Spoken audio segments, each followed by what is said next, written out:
Acting is a difficult career. Lots of talented actors never get the break, never get the part that sends them on the road to success. Often it takes more than talent and something special that catches the director's eye. Mary Vreeland has that special something.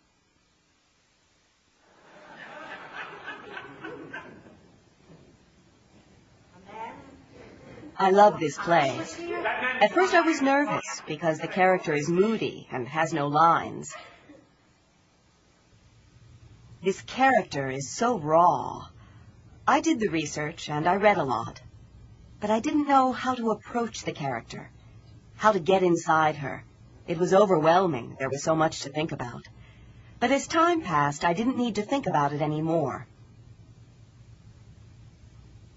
I feel free on stage, and I'm not nervous now. As the mute daughter Katrin in Mother Courage at Washington Shakespeare Theater, Mary Vreeland stars opposite veteran actress Pat Carroll. Katrin, you can't be too good. Just remember that. There's only a cross waiting for you in your... This role by Bertolt Brecht was not written for a deaf actress, but a deaf actress is playing it and playing it magnificently. It was extraordinary from the first day of rehearsal because I did not know when I came here that the actress playing Katrin was going to be deaf. And when I found out that Mary was deaf, I thought, brilliant! Miss Mary's a very, very smart actress. I mean, I think she's a very smart about her work, very smart about the choices she makes as an actor on the stage. And she, I think, knew from the very beginning that much of her performance would depend upon how strong a relationship she could create with Mother Courage.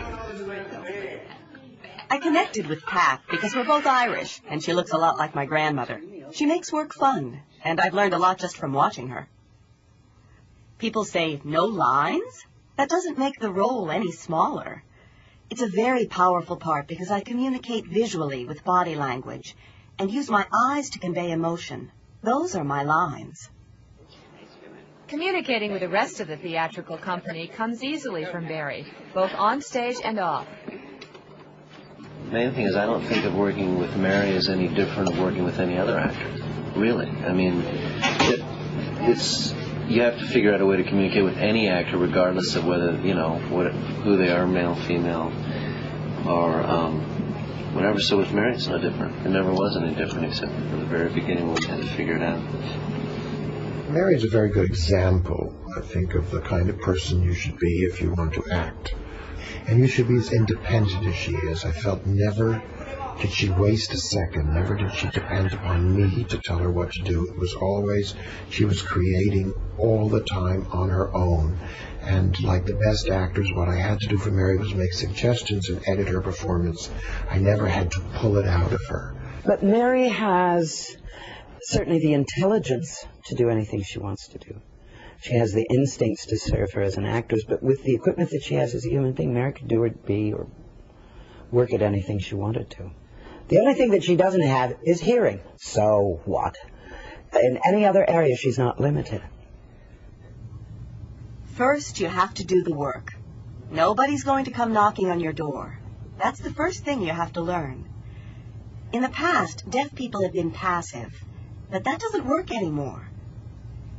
Even hearing actors have to get out there, introduce themselves, knock on doors, be aggressive, meet directors and casting people, give them ideas, say, here I am, this is what I can do.